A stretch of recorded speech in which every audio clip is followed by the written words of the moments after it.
नमस्कार। कार्यक्रम ग्लोबल टकमा यहाँहरूलाई स्वागत छ। दर्शकहरू, यति बेला स्थानीय तह निर्वाचन एमसीसी संसद अवरुद्ध रहेको विषयलाई लिएर राजनीतिक दलहरू बीच छलफल, घनीभूत छलफलहरू भइरहेका छन्। वास्तवमा प्रधानमन्त्री शेरबहादुर देउवाले एमसीसीलाई टेबल गर्ने र यसलाई यो संसदमा लैजाने भनेर कसिनु भएको छ, तर सत्ता गठबन्धन भित्रकै दलहरू भने यसमा विमति राख्दै आएका छन्। यस मानेमा विमति राखेका छन् कि एमसीसी का केही बुदाहरू चाहिँ नेपालको हितमा छैनन्। 6वटा बुदा उनीहरूले कोट्याइराखेका छन्। यता स्थानीय तहको निर्वाचन आयोगले जेठ 4 मा गर्न सकिन्छ भनेर सरकारलाई प्रस्ताव गरेको छ। यस विषयमा पनि गठबन्धन दलहरू, सत्ता गठबन्धन दलहरू छलफलमा जुटेका छन्।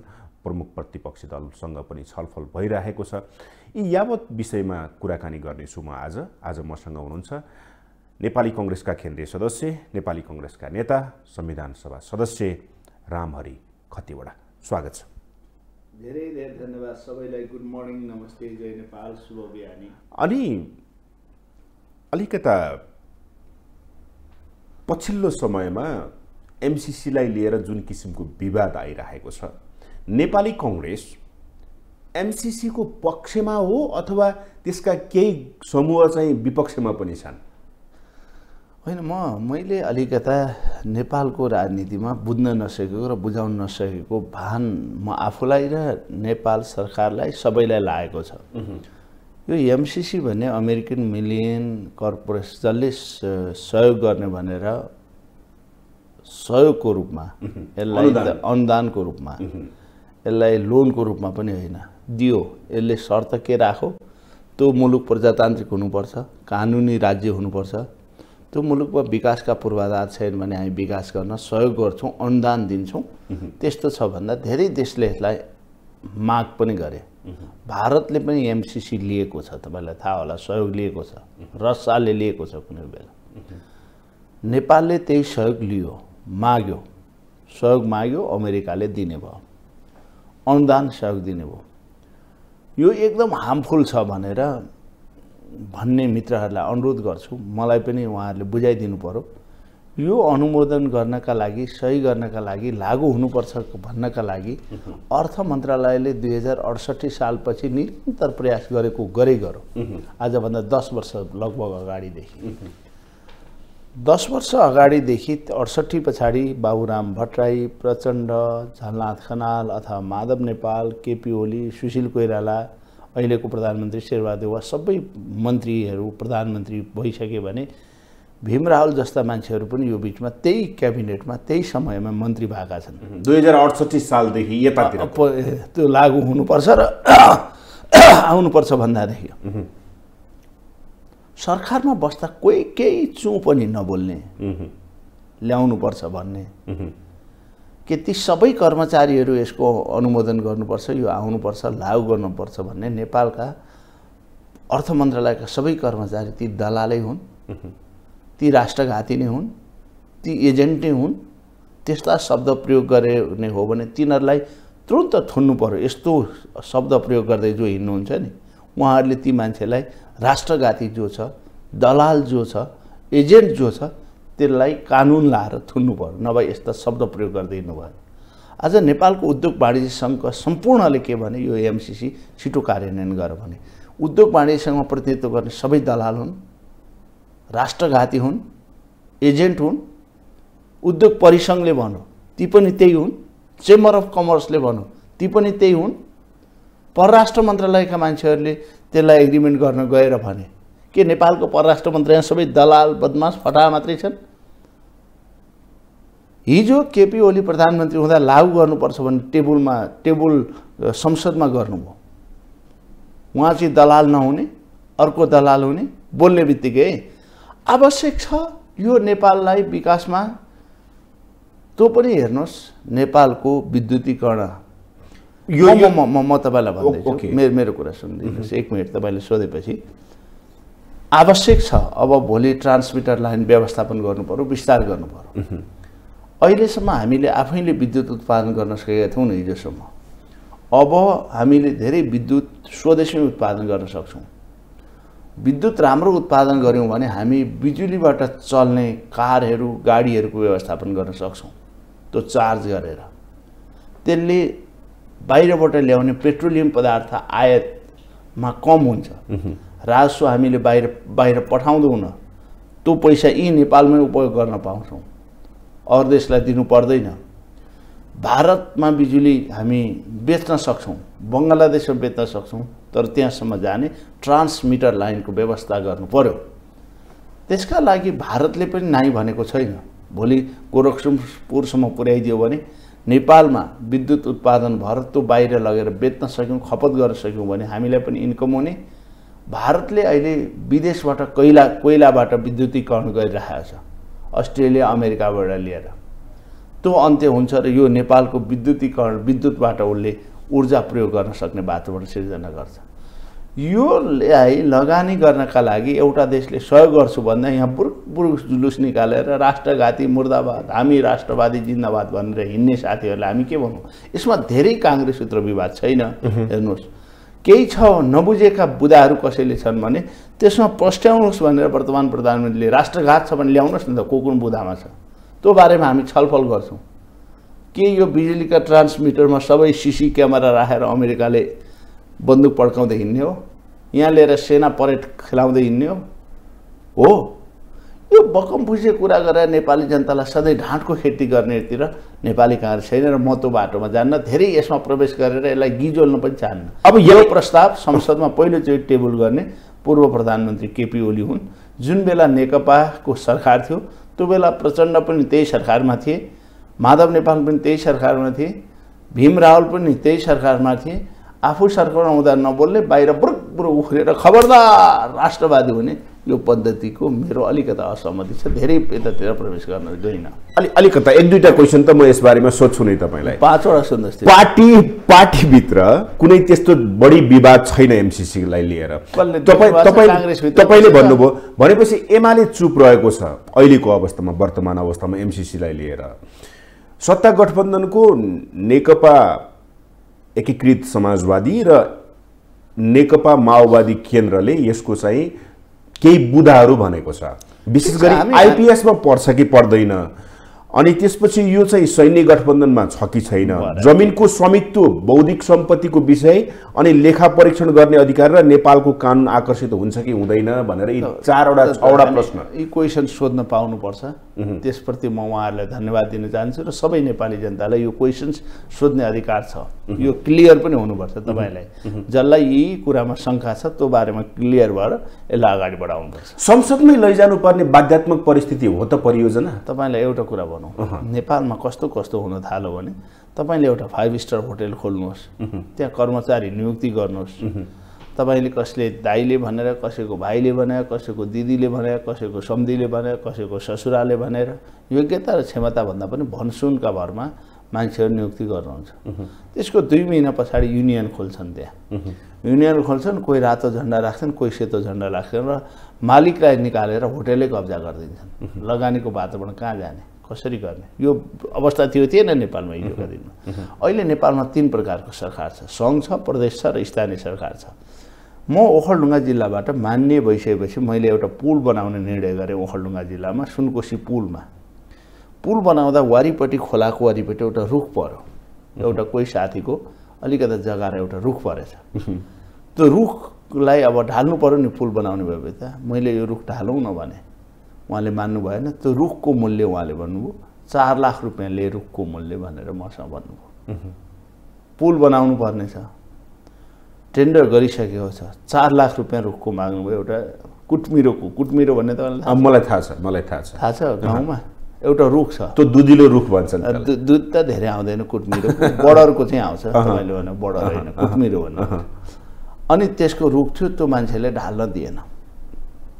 मैले पुलिस र प्रशासनलाई भने रुख ढाल्न लाएँ, त्यो दाउरा जति आउँछ त्यसमा ढुवानी खर्च त्यसलाई 20,000 पैसा दिने, त्यसपछिबाट ढुवानी खर्च आफैले त्यो घरमा पुर्याइदिने, दाउरा बेचेको पैसा जति आउँछ त्यसैलाई दिने, एक्स्ट्रा 20,000 रुपियाँ दिने।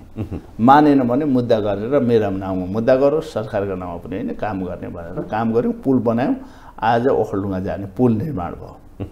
मैले भन्न खोजेको के छ भने नेपालमा 3 प्रकारको सरकार छ। टोलमा जानुस् त टोलको मान्छेले खबरदार यो ठाउँमा यो बनाइस् भने तँलाई भन्छ र 10 दिन एउटा कुखुरा चल्लो मरो भने त हडताल हुने ठाउँमा त्यहाँ 10 दिन बन्द गरिदिन्छ। हेर्नुहोस् है, बाटो बन्द गरिदिन्छ। पालिकामा जानुस् ओडाले गरिदिन्छ त्यसपछि, यो ओडा त मेरो हो नि, म ओडा अध्यक्ष हो नि, खबरदार यहाँ चाहिँ तपाईँले यो ल्याउने, यो सुविधा चाहियो मलाई नदिएदेखि मान्दिनँ भन्छ ओडाले। अब त्यसपछि पालिकामा जानुस्, त्यो पालिकाले त्यसै गर्छ, म त स्वायत्त सरकार हो यहाँ, तपाईँले जबरजस्ती गर्ने भनिदिन्छ। अनि प्रदेश सरकारले पनि त्यसै भन्ला। अनि काम गर्ने मान्छेले के भन्छ भने ए बाबा नियम कानुनभित्र आएको मैले त कामै गर्नु, त्यसैले के गर्यो संसदबाट कानुन सरायलाई अनुमोदन गरे कर, मलाई काहीँ डिस्टर्ब नहुने बनाइदिए भनेर भन्ने बाध्यता सिर्जना भयो र संसदमा लग्यो। तर यहाँनिर आउँदाखेरि सुरुको परियोजनामा यो स्थिति थिएन, संसदमा लैजाने होइन, त्यो नगर जब कानुन मन्त्रालयले त्यसमा सुन्नुहोस् न विवाद, त्यसमा ठुलो विवाद नगरौँ। आवश्यक छैन भने संसदमै पारित गर्नुपर्छ भन्ने पनि छैन, पोलिटिकल पार्टीहरू मिलाउन। तर यसलाई विकास निर्माणका कुरामा अनुदान सहयोगमा पनि झगडा गरेर हामी सबैको ध्यान प्रत्येक दिन एमसीसी, कोही सीसी कोही एमसीसी, बिहान उठो एमसीसी, बेलुका सुत्ने बेला हो एमसीसी। अब अनुदान सहयोगका बारेमा यत्रो छलफल अरू देश हेर्नुहोस्, मुलुक निर्माण गर्ने कुरा, समृद्ध बनाउने कुरामा हामीसँग उद्योग धन्दा छन्, आय इन्कम छ, कसैसँग सहयोग लिनु पर्दैन, नलिउँ, कोहीसँग पनि नलिउँ, भारतसँग नलिउँ, चीनसँग नलिउँ, अमेरिकासँग नलिउँ, युरोपसँग नलिउँ, आफै इन्डिपेन्डेन्ट भयौँ भने, हामीभन्दा स्वाभिमान भयौँ भने त्योभन्दा राम्रो के छ? त्यसो भए यसरी बुझौँ। तपाईँलाई एउटा कुरा भन्नु, म तपाईँलाई भन्दैछु, एमसीसीलाई एउटा एम्बुलेन्सका लागि हामी एउटा दूतावासमा प्रभु तुमसँग एम्बुलेन्स देऊ न भनेर जान्छौँ। म तपाईँलाई भन्दैछु, एउटा स्कुल बनाउनका लागि हामी हजुर मैले सकिनँ, मेरो विद्यालयका लागि एउटा अनुदान सहयोग दिनुहोस् न भनेर निवेदन हाल्ने नेता यी छन् र आफ्नो नाउँ द्वारिका प्रसाद र काशीनाथ लेख्छन्, मुर्दाबाद फलान देश भन्दै हिँड्छन् त्यही निवेदन हाल्ने मान्छेहरू। यो दल पार्टी यस्तो राजनीति गरे हुँदैन। तपाईँ क्लियर हुनुहोस्, आफ्ना कुरा स्पष्ट राख्नुहोस्, मुलुकको राष्ट्रियता, राष्ट्रिय स्वाभिमान, राष्ट्रिय एकता, अखण्डतालाई आँच आउने कुनै काम म गर्दिनँ भन्नुहोस्। तपाईँको भत्ता खाने अन्तबाट अनि राष्ट्रवादका कुरा गर्ने यो प्रवृत्ति गलत हो। हामी तपाईँलाई अनुरोध गर्छौँ, कसैबाट पेनिट्रेट भएर भत्ता खाएर कोहीसँग स्कुलमा पढ्दाखेरि छात्रवृत्ति लिएर हामी पढेका मान्छे पनि हुन्, राष्ट्रवादको हामी जति कसी कोहीसँग छैन। नेपाल र नेपालको स्वाभिमानतामा कहीँ आँच आउन दिने काम हामी गर्दैनौँ।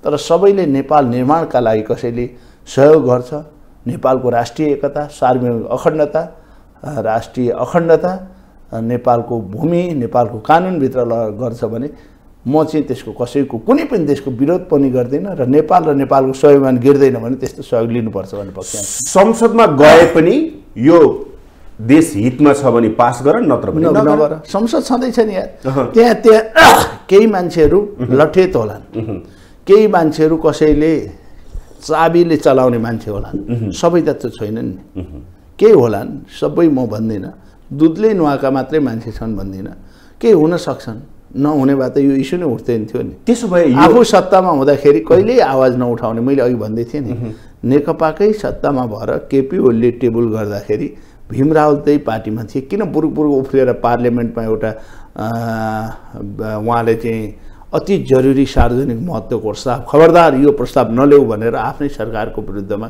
किन उहाँले त्यतिखेर आवाज उठाउन सक्नु भएन? थोरै आशा थियो केपी ओलीले मन्त्री दिइहाल्छ कि भनेर। कुनै बेला उहाँ रक्षा मन्त्री हुनुहुन्थ्यो, त्यतिखेर एमसीसीको कुरा भइसकेको थियो, नेपालको सार्वभौमिक अखण्डतालाई असर गर्छ, खबरदार म रक्षा मन्त्रीबाट राजीनामा दिन्छु यो हो भने आँट किन गर्नु भएन? त्यसैले यो माछा देख्दा दुलाभित्र हात, सर्प देख्दा दुला बाहिर हात गर्ने प्रवृत्ति कुनै पनि राजनीतिकले, मैले मात्र होइन है, म काङ्ग्रेस मात्र होइन, कसैले पनि गर्नु हुँदैन। यसको पक्षमा अब धेरै अरू कुरा सोध्नु। ओके, यही विषयलाई लिएर गठबन्धन टुट्ने हो कि भन्ने आकलन, गठबन्धन टुट्ने सम्भावना हुन्छ देख्नुहुन्छ? अब हेर्नुहोस्, म त्यो सम्भावना देख्दिनँ अहिले, तत्कालको लागि त्यो देख्दिनँ। बाहिर खपतका लागि जसले जे बोले पनि पब्लिक सेन्टिमेन्टका लागि बोल्ने हो, सरकारै छोड्ने अवस्था। न माधव नेपाल जान्छन्, न प्रचण्ड जान्छन्। यो बाहिर जनताले देखाउन हाम्रो पनि अलिकता नाकको इज्जत राख्दैौ न यार, केही दिन भनेका पनि छोड्दैन यिनीहरूले। अब यहाँनिर आउँदाखेरि म अलिकता स्थानीय तहको निर्वाचनमा आउन चाहेँ। स्थानीय तहको निर्वाचन जेठ 4 मा गर्ने भनिएको छ, यो सम्भव छ? गरौँ भने सम्भव छ। कसरी सम्भव छ? कसरी छैन। निर्वाचन आयोगले सबै पोलिटिकल पार्टीले सहयोग गर्नु पर्यो।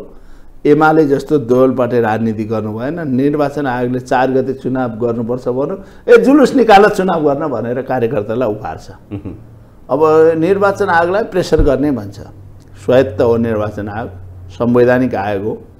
हामी सरकारसँग, त्यसको काम सरकारसँग समन्वय गरेर ऊ बजेट आवश्यक पर्यो नि, सरकारलाई उसले बजेट भन्छ। सरकारका विरुद्ध वक्तव्य जारी गरेर होइन, सरकारका विरुद्ध प्रेस रिलिज गरेर होइन, कन्फर्टेसन गरेर होइन, समन्वय गरेर संवैधानिक आयोगले राम्रो गर्यो भने सम्भव छ, गर्न सक्छ, गर्नु पनि पर्छ। तर यहाँनिर कानुन बाजियो भनिएको छ नि, संविधान र कानुन बाजियो त्यसमा त्यसमा जानुस्, त्यो बारेमा म फेरि भन्छु। नेपाल देशमै 753 वटा स्थानीय तह छन्। ती 753 स्थानीय तहमध्ये एउटा स्थानीय तहको जनप्रतिनिधिले, चाहे अध्यक्ष भन्नुहोस्, चाहे उपाध्यक्ष भन्नुहोस्, चाहे वडा अध्यक्ष भन्नुहोस्, त्यसले 5 वर्ष आफ्नो अवधि पुरा गर्ने। त्यही नेपालकै कानुन, त्यही नेपालकै भूभाग, त्यही अन्तर्गतको अर्को अध्यक्षले 4.5 वर्षमै छोड्नुपर्ने। त्यसलाई 5 वर्ष पहिलेबाटै मान्ने भने कानुन बनाउने। हामी कति मूर्ख हौँ, हामी कति मूर्ख हौँ। तर त्यो स्थानीय प्रतिनिधिले अरू चाहिँ 5 वर्ष प्रतिनिधि भएर बिताए, म चाहिँ 4.5 वर्ष किन जाने भनेर उसलाई हामीले फेरि स्थानीय तहको निर्वाचित प्रतिनिधिको अवधि 5 वर्ष भनेर उल्लेख गरेका छौँ। त्यसले 5 वर्ष खोज्यो भने त्यसलाई दिने नदिने, यो बारेमा गम्भीर छलफल छ। केही कानुनमा र संविधानमा कुरा बाजिएका छन्। स्थानीय तहको अवधि सकिएको 6 महिनाभित्र चुनाव गर्नुपर्ने छ भनेर लेखिएको छ, संविधानले लेखेको छ भने 2 महिना अगावै गर्नुपर्ने छ भनेर निर्वाचन नियमावलीमा उल्लेख गरिएको छ। यो विवादको विषय संविधान र कानुनका विषयमा एउटा छिटै निर्णय गरेर, एउटा मिटिङ बसेर कानुन संशोधन गर्नुपर्ने छ भने गरेर गयो भने त्यो सम्भावना छ। तर मैले तपाईँले भने चाहिँ एउटा जनप्रतिनिधिले 4.5 वर्षकै अवधिमा मेरो 5 वर्ष पुग्यो भनेर घोषणा गर्ने मिति मिलेन है। कसैको 5 वर्ष हुने, 4.5 वर्ष हुने, मेरो 6 महिना चाहिँ कहाँ हरायो भनेर खोज्न पाउने अधिकार रहिरहेको छ र रहन्छ। संविधानले दिएको अधिकार त्यसले प्रयोग गर्न पाउने अधिकार छ। त्यसले काहीँ अदालतमा गयो, रिट हाल्यो र अदालतले यसको पनि 5 वर्ष कायम गर भन्नु भने जेठ 4 गते सम्भव छैन। असोजमा भएको निर्वाचन, असारको निर्वाचनमा त्यो सम्भव छैन। त्यो त कानुनी रूपमै हेर्नुहोस् न तपाईँले। तपाईँ एउटा लेम्यान, म एउटा लेम्यान, कानुनका कुरा छोड्नुहोस्, सामान्य एउटा नागरिकका हैसियतले पनि तपाईँ त्यसमा जानुहोस् त। र संविधानसँग बाजिएको कानुन, बाजिएको हदसम्म संविधान नै देशको मूल कानुन भएकोले त्यसैलाई आधार मान्नुपर्छ भन्ने उल्लेख छ।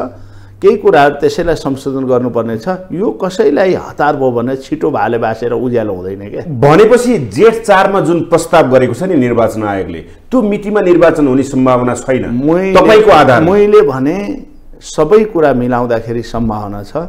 तर म एउटा लेम्यानका हिसाबले मेरो अवधि चाहिँ 5 वर्ष पुगेन भनेर कुनै एउटा पालिका अध्यक्ष असोजमा चुनाव भएको, अदालतमा गएर त्यसलाई पनि 5 वर्ष पुग्न दे भने अदालतले निर्णय गर्यो भने के गर्ने?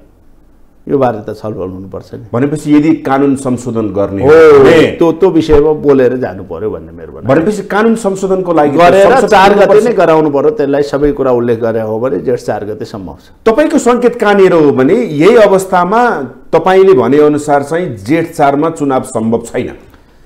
मैले एउटा सहमति भयो भने चाहिँ सम्भव छ। कानुन संशोधन गर्नुपर्छ, त्यो कुरा उल्लेख गर्नुपर्छ। 5 वर्षको अवधिलाई भलै हामीले नियममा पहिलोलाई आधार मान्छु भन्यौँ, वैशाखकोलाई नै आधार मानिनेछ भने उल्लेख गर्यौँ। तर अन्तिममा चुनाव भएकोले 5 वर्ष मेरो चाहिँ पुगेन हजुर, बराबरी चाहिँ सबैको अधिकार होइन। एउटा अध्यक्ष 4 वर्ष 4.5 वर्ष हुने, एउटाले 5 वर्ष पुरा भएर पनि वैशाखमा पुरा हुन्छ चुनाव भएको, ऊ जेठ 5 गतेसम्म फेरि अर्को अध्यक्ष भइरहेछ। हामीले स्थानीय तहमा खालीको कल्पना गरौँ न, ऊ चाहिँ 4 वर्ष 6 महिना के अरे 5 वर्ष 1 महिना पनि भयो, ऊ चाहिँ 4 वर्ष पनि तपाईँको पुगेन 6 महिना पनि पुगेन भने यिनीहरूको बढी खाएको कि तलब अवधि, यो तलब भत्ता राज्यले फिर्ता गरोस् कि मेरो पनि त्यही कायम गरोस् भन्नु भने त्यो बारेमा सरकारले एउटा कानुन निर्माण गरेर जाँदा 4 गते सम्भव छ। नभएदेखि सरसर्ती हेर्दा त्यो मैले चाहिँ कानुनी रूपमा त्यो समस्या देखेको छु। अब यहाँनिर आउँदाखेरि कानुन संशोधन गर्न पर्ने अवस्था देखिँदाखेरि संसद त अवरुद्ध छ। अब हेर्नुहोस्, यो नेकपा एमाले भन्ने पार्टी बाबुराम भट्टराईले कुनै बेला नभाले न पोथी भन्थे अरे म त्यतातिर जान चाहिन त्यति निर्लज्ज चाहिँ हुन पाइन तर नहुने चुनाव घोषणा गर्ने हुने चुनावलाई डिस्टर्ब गर्ने हामी हुनु उहाँहरूले देख्नु भएन पहिले नै संसदको चुनाव घोषणा गर्नु भएन केपी ओलीले दुईचोटि गर्नु भएन त होइन नहुने चुनाव थियो नि संविधान विपरीत थियो नि हुने चुनाव चाहिँ गर यसो गर नभएदेखि आन्दोलन गर्छौँ डर छ क्या उहाँलाई एकदमै डर छ 2/3 नजिक पुगेको आफ्नै कारणले सरकार ढलेको छ आफ्नै कारणले स्थानीय तह गएको छ आफ्नै तहले प्रदेश गएको छ सरकार जति सबै छन् काङ्ग्रेसको त यो 4 वर्ष 5 वर्षसम्म एउटा झन्डावाल गाडी हामीले कहीँ पनि देख्न पाउँदैनथ्यौँ राम्ररी उहाँहरूले शासन गरेको भए यो अवधिभरि यो हाम्रा कारणले शेरबहादेव अहिले प्रधानमन्त्री हुनुभएको होइन मेहनतले पनि होइन हाम्रो मेहनतले पनि होइन तपाईँलाई अनुरोध गरे बालकृष्ण खाँड गृहमन्त्री हुनुभएको होइन यो केपी ओलीको निर्लज्ज प्रकाष्ठ र पार्टी एकीकरण भाव पार्टीलाई मिलाउन नसक्दा आफू मात्रै सबै कुरा हुँ भन्दाको परिणामले यो अवस्था सिर्जना भएको लट्री परेको कांग्रेसलाई यसरी बुझौँ अब म त्यो पनि भनेन बहुदलीय प्रतिस्पर्धामा प्रतिपक्ष दल सधैँ वेटिङ गभर्मेन्ट हो अब त्यो वेटिङ गभर्मेन्ट त कोहीले छोडो भने लोकसभामा पनि 1 नम्बरको मान्छेले पाउँछ नि एउटाले छोड्नु उहाँले छोडिदिनु चौबाटोमा ल्याएर चलाउन सक्दिनँ बाबा भन्नुभयो अब साँच्चै भन्नुहुन्छ नेकपा एमाले भन्ने पार्टीलाई नि यो पटक चाहिँ जनतालाई मलाई मत दिएर एकदम लार्जेस्ट पार्टी बनाऊ भोट देऊ सरकार गठन गर्छु भन्ने अधिकार पनि छैन दिँदाखेरि गर्न नसक्ने फेरि प्रत्येकचोटि जनताले ढाँट्न जाने यो हुन सक्छ जनताले पनि त्यति कुरा बुझ्दैनन् संसद अवरुद्ध छ कानुन संसद अब यसमा गए संसद एउटा हाम्रो गहना हो जुन संसद जनताका कुराहरू पार्लिमेन्टमा लाने पार्लिमेन्टका कुरा जनतामा पुर्याउने यो चाहिँ एउटा पुल थिए जनप्रतिनिधिहरू सांसदहरू तर झन्नै पुनः यो वैशाख अषाढ पछाडि संसद चलेको छैन नेपालको इतिहासमा 2057 सालमा 57औं अधिवेशन 57 दिनसम्म चलेको थिएन 58 दिनसम्म 58 दिनका दिन चल्यो अहिले त्यसैगरी झन्नै अहिले त 90 प्लस 10 110 दिन जति हुन लाग्यो हिसाब गर्ने हो भने भन्नुहोस् 4 महिनासम्म संसद चल्न दिएको छैन यही बेलामा बजेट भ्याकुमका कुराहरू आए कसले गर्दा भयो संसदमा जाने तलब भत्ता लिने गोजीमा यो मोबाइलमा टङ टङ पैसा बच्छ क्या उहाँहरूको खातामा हाल्दा आयो है भने भोलिपल्ट चट्ट श्रीमतीलाई पठाउँछन् कि आफू लिन जान्छन् कि पिएलाई पठाउने तलब भत्ता चाहिँ बुझ्ने अनि संसदीय समिति यहाँ गएर हाजिर गर्ने त्यो पनि ट्याक्सी भाडा र बस भाडा पनि बुझ्ने अनि संसद चाहिँ चल्न नदिने यहाँभन्दा पराकाष्ठ के हो यदि संसद चल्न दिएनन् र नियम संशोधन गर्न दिएनन् भने संसद अन्त्य हुन्छ यो एमसीसीको बारेमा केही कुराहरू होला अन्त्य भएर त्यसपछि अध्यादेशबाट पनि कानुन संशोधन गरेर चुनावमा जाने पद्धति जान्छौँ हामी त्यो त चुनाव गर्न नदिने नियत हो नि संसद पनि चल्न नदिनु भनेको त अनि भन्ने चुनाव गर भन्ने अनि संसद पनि चल्न नदिने नियम पनि संशोधन हुन नदिने अनि यो नीति हुन्छ यस्तो त वाल पार्टी नीतिले मुलुक चल्छ त्यति कुरा जनताले बुझ्दैन होला संसदबाट नियम कानुन पारित गर्नुपर्ने हुन्छ संसद चल्न नदिने चुनाव गर भन्ने चुनावमा चाहिँ संसद नियम र त्यो तपाईँ संविधान बाजिएको छ त्यो पनि अनुमोदन गरेर नदिने कस्तो होला त यो नेकपा एमाले भन्ने पार्टी के हेर्नुहोस् त केही कुरा जनता चाहिँ लठेतै हुन् केही कुरा बुझ्दैन कसैलाई थाहा छैन हामी मात्रै बुझ्दैनौँ वार्तालीबाट सबै चल्छ भन्ने मानसिकताले मुलुक चल्ला त सर्वदलीय बैठक बोलाएको छ आउनुहोस् न आउनुहोस् भनेर बाजा गाजासहित पठाउँदा पनि आउँदैन प्रधानमन्त्री निवासबाट बाजा गाजासहित जान सक्ने बोलाउँदा सर्वदलीय मिटिङमा बेहुलो जस्तो लिन पठाउनु पर्ने हो कि के हो नभन आउने कोसँग वार्ता गर्ने त देशको प्रधानमन्त्रीले बोलाएको सर्वदलीय काङ्ग्रेसले कहिले बहिष्कार गर्यो हामीलाई के चाह लाग्यो कुनै बेला केपी ओलीको सम्पर्क कार्यालय बनौ बुढा नीलकण्ठ भने हामी के चाहन्थ्यौँ सत्ता पक्ष र प्रतिपक्षको राम्रो सम्बन्ध होस् संसदीय राजनीति हामीले कुनै दिन तपाईँले देख्नुभयो 3.5 वर्षको अवधिमा काङ्ग्रेसले एक दिन नेपाल बन्द गर्यो काङ्ग्रेसले कुनै दिन संसदमा ब्रिफकेस लिएर चाहिँ कुट्न झम्टिन गयो सामान्य इस्युका मुद्दाका बारेमा हामीले एक दिन अवरोध गऱ्यौँ होला 2 दिन अवरोध गऱ्यौँ त्यो संसदको सबभन्दा सुन्दर गहना हो तर हामी यो 2 महिना 3 महिना 15 दिन 20 दिन यस्तो संसद अवरोध गऱ्यौँ कुनै दिन नेपाल बन्द गऱ्यौँ हामीले तपाईँले इतिहास हेर्नुहोस् त कस्तो छ भनेपछि पर्यो यार ओके त्यहाँनिर आउँछु म तर यो अहिले पछिल्लो समयमा तपाईँले भन्नुभयो कि एमसीसी को विषय छ, अन्य अध्यादेशहरू छन्, कानुन बाँझिएको छ, संविधान बाँझिएको छ, संसद अवरुद्ध छ। एमसीसी का विषयमा नेकपा एमाले मौन बस्नु अहिलेको अवस्था कहाँ मौन छ? हिजो लाने बेला ऊ लाने अनि अहिले फेरि यस्तो फोन आयो, यस्तो धम्की आयो भनेर बोल्दै हिँड्ने। हिजो अनुमोदन गर्नका लागि केपी ओलीले कृष्णबहादुर महरा सभामुख हुँदै टेबल गर्नुभएको होइन यो एमसीसीको बारेमा प्रस्ताव। उहाँको अहिले पनि अन्तर्वार्ता हेर्नुहोस् न, हामी एमसीसीको पक्षमा छौँ, शेरबारजी के हुनुहुन्छ मलाई थाहा छैन भनेको छैन। अहिले पनि त्यो बोली म तपाईँलाई देखाइदिन्छु, अहिले पनि रेकर्ड छ। उहाँले भनिरहनु भएको छ म चाहिँ एमसीसीको पक्षमा छु, उहाँ के हुनुहुन्छ थाहा छैन भन्नुभएको छ। फेरि पनि भने सत्ता बाहिर जाँदा एउटा कुरा भित्र जाँदा राजनीति हिसाबमा त्यो बेइमानी नगर्नुहोस् तपाईँ। म नेकपा एमालेका नेतालाई हुनुहुन्न छुइनँ म गर्दिनँ भनेर हिँड्नुहोस् न, सडकमा हिँड्नुहोस्, कसले रोक्छ तपाईँलाई? त्यसो भए हो भने हो भन्नुहोस्। त्यसो भए एमसीसी को विषयमा नेकपा एमाले मौन रहनु भनेको चाहिँ अहिले राजनीतिक दलहरू विशेष होइन, यिनीहरू फाइदाको राजनीति मात्रै हेर्छन्। हेर्नुहोस् यो जनतालाई भ्रम पार्ने अनि जे पाए त्यही बोलिदिने, भाका नभाका कुरा उचालिदिने, हेर्नुहोस् इस्युगत रूपमा। अनि उहाँहरूलाई भोलि संसारले के भन्छ भन्ने छैन। तपाईँ एउटा देशले अर्को देशसँग गरेको सम्झौता कार्यान्वयन गरेन भने कस्तो नेता रहेछ यो, कस्तो देश रहेछ भनेर विदेशीहरूले हामीलाई क्वेसन गर्दैनन्। त्यति अविश्वासिलो र अव्यवहारिक हुन मिल्छ नेताहरूले? कोही पनि नेताले तपाईँलाई के आवश्यक छैन भने त्यो सम्झौतै गर्नु हुँदैन थियो। देशको तर्फबाट मन्त्री भनेको प्रतिनिधित्व देशको गरेको हो। तपाईको भोटबाट निर्वाचित प्रतिनिधि भएर मन्त्री भएको मान्छेले देशको प्रतिनिधित्व गरेर आएछ, त्यतिखेर कालो झन्डा देखाउने, जान नदिने, नगर भन्ने काम त्यो बेला गर्नुपर्छ नि यार, के होइन? सभामुख तत्कालीन सभामुख कृष्णबहादुर महराले टेबल गरिसकेपछि त्यसलाई अगाडि बढाउन चाहनु भएन। अहिलेको सभामुखले पनि एमसीसीलाई मात्रै लिएर संसद खोल्ने होइन भनेर भनिराख्नु भएको छ। अब त्यो सभामुखले त्यो पुगेपछि गर्नु भएन भने सभामुखको बारेमा त्यो बेला छलफल गरौँ र अहिले अरू कुरा सोध्नुहोस् त। होइन यसको बारेमा अलिकति बताउनुहोस्। यदि सभामुखले बढाउनु भएन गणन्ते कुरा गर्दिनँ, भोलि के होला पर्सि के होला नभएका कुरातिर प्रवेशै गर्न चाहन्न। भएका कुरा देखिराखेको हो, अब भएका कुराको बारेमा छलफल गरौँ न। भोलि हुने सम्भाव्य कुरा उहाँले पनि सर्वदलीय मिटिङ बोलाइरहनु भएको छ, छलफल गर्छु भनिरहनु भएको छ। गर्दै गर्नु भन्न म गर्दिनँ भन्नु भने त्यो बेला त्यही बेला हामी पनि एउटा निर्णय गरौँला। ओके, अब यहाँनिर आउँदाखेरि अब कङ्ग्रेसभित्रको जाउँ। ल कहाँ जानु? केन्द्रीय महाधिवेशन 14औं महाधिवेशन तपाईँहरूले सम्पन्न गर्नुभयो।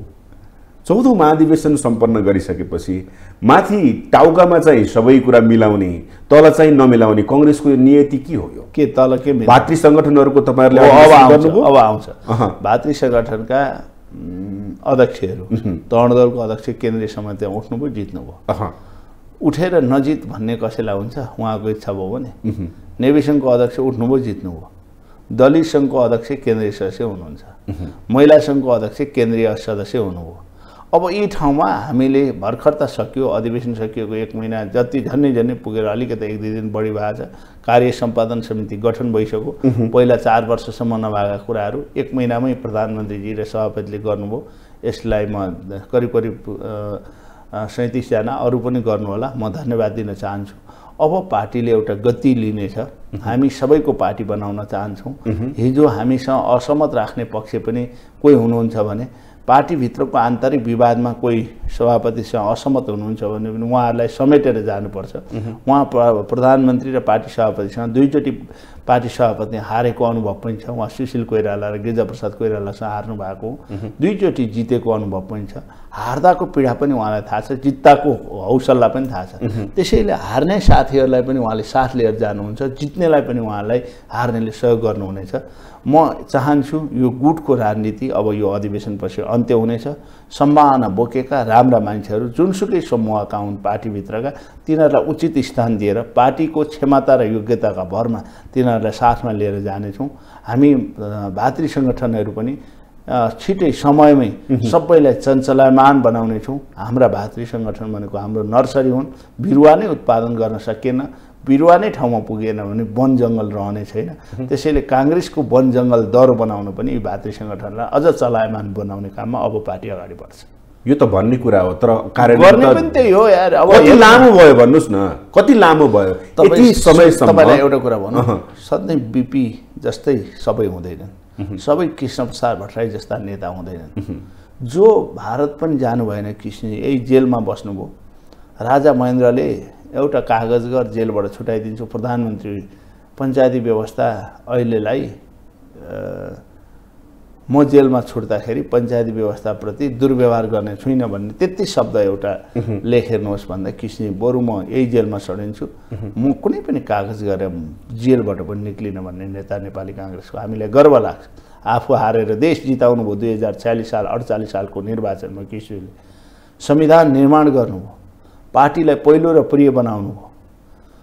उहाँको नाउँमा उहाँ डेथ हुँदाखेरि म त सँगै थिएँ, जम्मा उहाँको गोजी त हेर्ने मौका पाएँ। 240 रुपियाँ नगद पैसा थियो उहाँको गोजीमा। उहाँ जाने बेलामा राम्ररी अत्तर लगाइदिनु न मलाई भन्नुहुन्थ्यो। उहाँ परलोक हुँदाखेरि उहाँको ब्याङ्क खाता थिएन, 1 इन्च जमिन थिएन, 2 चोटि प्रधानमन्त्री हुनुभएको राजनेता हुनुहुन्थ्यो। एउटा सुराई, एउटा कन्तुर र एउटा छाता लिएर बालुवाटारबाट निक्लिनु भएको थियो। त्यो नेताका कार्यकर्ता हौँ हामी।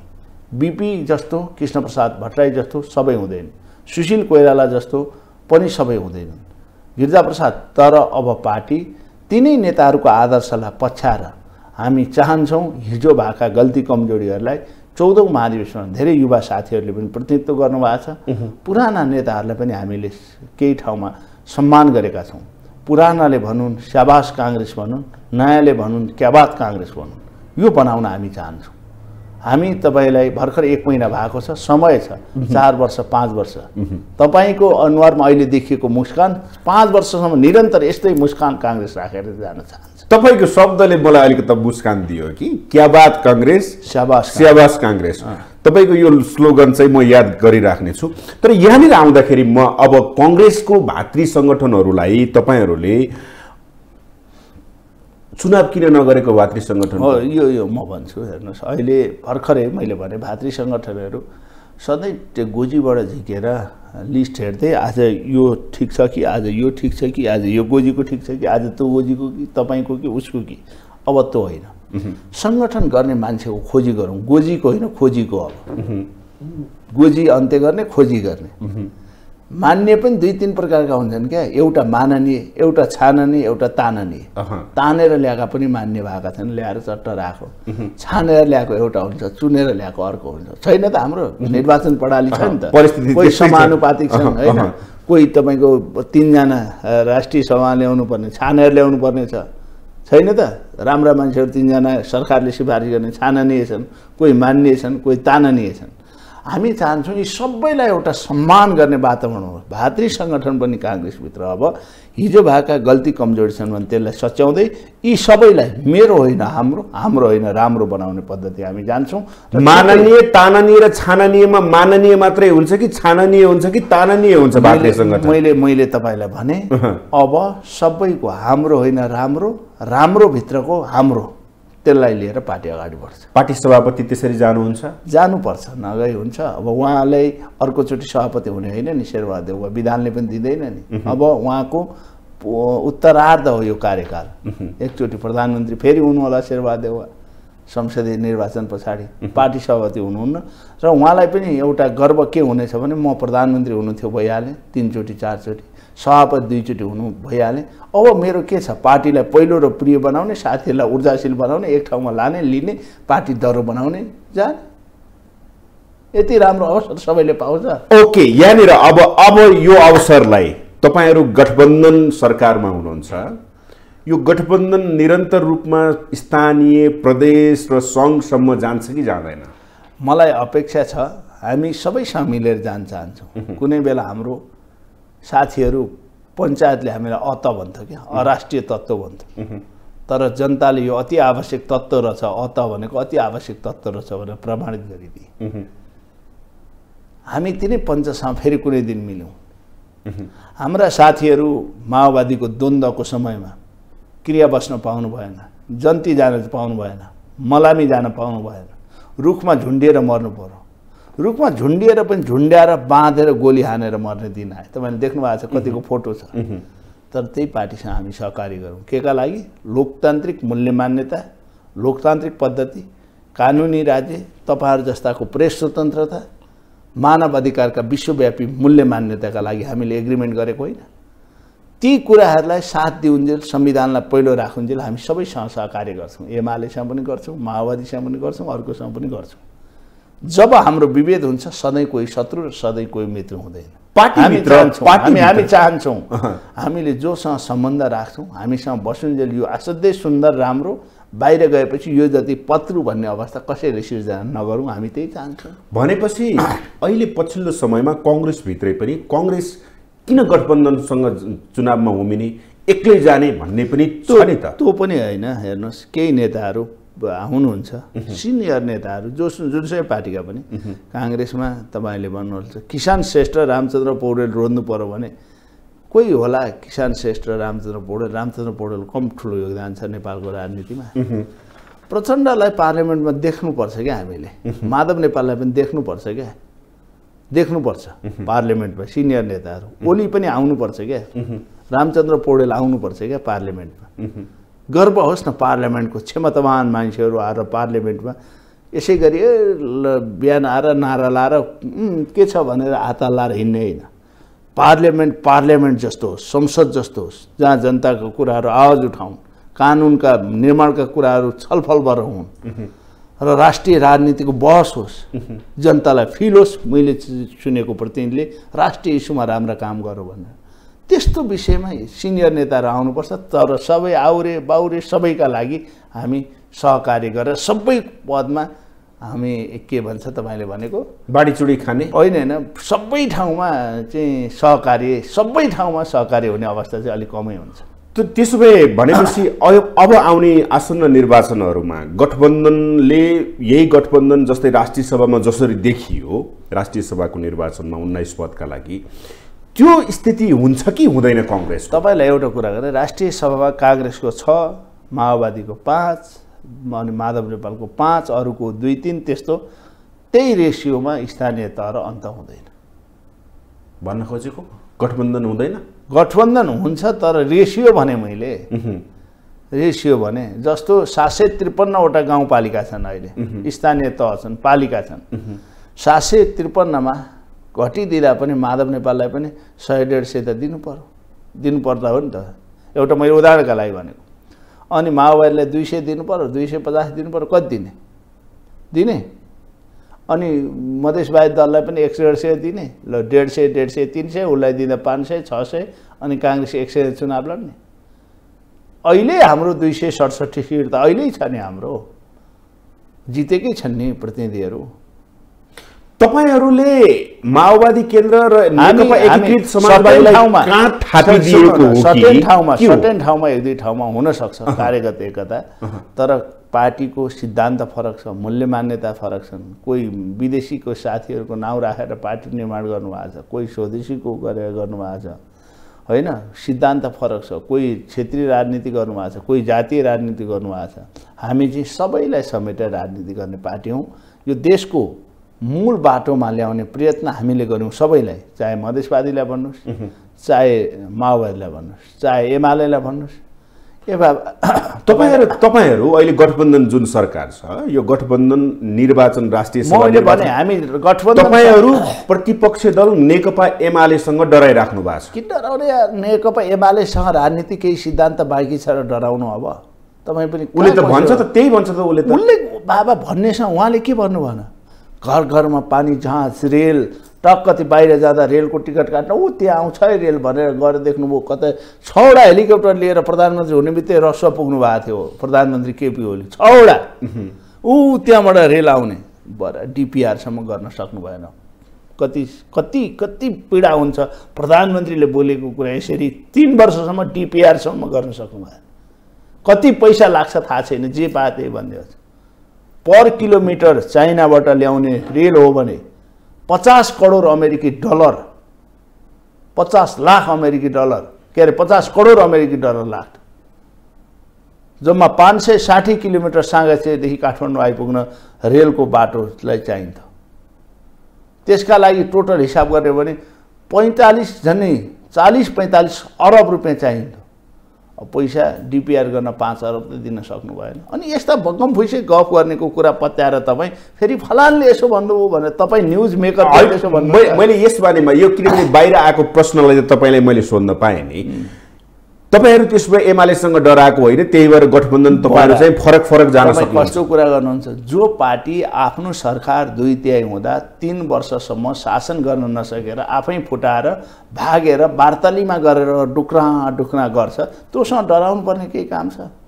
सडकमा आएर डुक्रियो हुन् त वार्तालीमा गर, अनि त्योसँग डराउँछ कांग्रेस। त्यसै राणासँग डरान, राजासँग डरान, पञ्चायतसँग डरान, अरू कुनै शक्तिसँग डरान, भरे यो भाग त्यो पनि अहिले सबै छोडेर उहाँ पर पुगेर वार्ताबाट टुक्रा गर्नेसँग डराउला। त्यसै माओवादी केन्द्र र नेकपा एकीकृत समाजवादीलाई काँध थापेको हो त कांग्रेस? काँध पनि होइन, साथ लिएर हिँडेको। सकिन्जेलसम्म हामी भने सधैँ कोही कसैको साथ हुँदैन।